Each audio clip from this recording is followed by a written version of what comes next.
Mute Witness to Murder is a serviceable story elevated by some seriously great actors. Directed by Jim Simpson, written by Nancy Doyne, and shot by Robert Draper. Based on a story from Crypt of Terror number 18. In this week's story, the doctor is in. Insane, that is. It's late, and a happily married couple has been celebrating the night away for their anniversary. In the comic, we have Pam and Steve. In the show, we have Susie and Paul.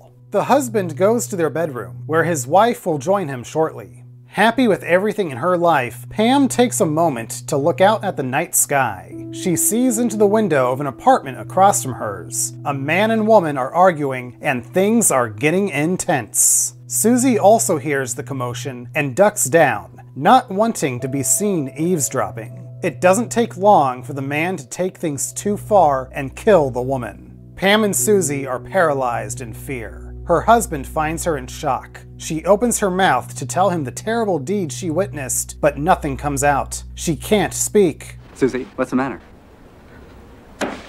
What's the matter? What's going on? Baby, what happened? Talk to me, sweetheart.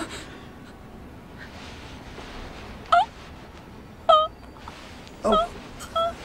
It's all right. It's all right. Just take a deep breath.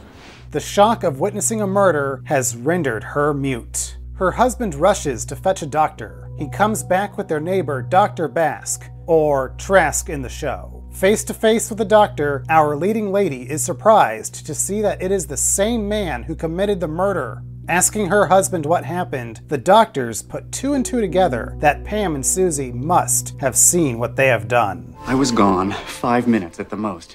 When I came back, she was just standing out there. She couldn't talk, she could hardly move. It was like, I don't know, somebody put a spell on her. She hasn't spoken a word since.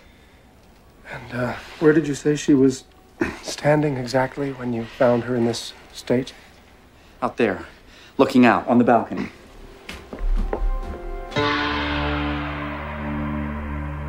The doc gives her a sedative as her husband holds her down, believing it's for her own good. Darling, it'll be all right. Whatever it is, it'll be all right. She wakes up in an asylum. The dreadful doc has convinced everyone that she is violent and needs to be in confinement until he can cure her. Pam fights back at him as he tries to put a straitjacket on her. In the show, Susie tries to run out of the padded room to get to Paul. I got her! Susie! Oh, God! Gently, gently, please, Mr. Hastings. I'll take care of this. You can go. I'll be right here with you. She's easily overpowered by the doctor and staff, but the struggle causes the doc to take his heart medication. The doctor reveals to her that he knows what she saw. Dr. Basque has the guard open the door for him. Pam is left all alone. A concerned Paul talks with Dr. Trask about his wife's condition. The bad doctor paints a picture of a long recovery for Susie.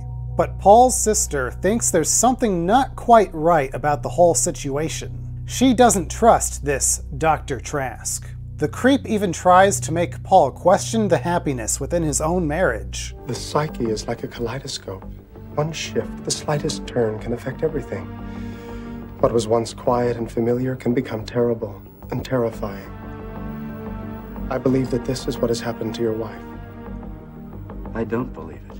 Determined to get to the bottom of this ordeal, Paul causes a scene at the hospital, demanding to see his Susie. In one of the most heart-wrenching scenes we've covered in the series so far, a strapped-down Susie tries to communicate with her worrying husband. He's able to decode her frantic head movements and now knows that Trask is up to no good. Too bad the doc surprises Paul with a dose of sedative. He tries to fight back, but it's no use. Trask breaks his neck by stepping on it. Knowing the witness's speech will eventually come back, the doctor decides it's time to kill her. He's scheduled his prey for brain surgery the next day, which he will perform himself, and accidentally make the wrong move with the scalpel, ridding himself of the only person standing between him and the death penalty.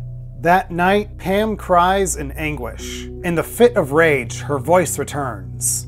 Susie has a more subtle revelation.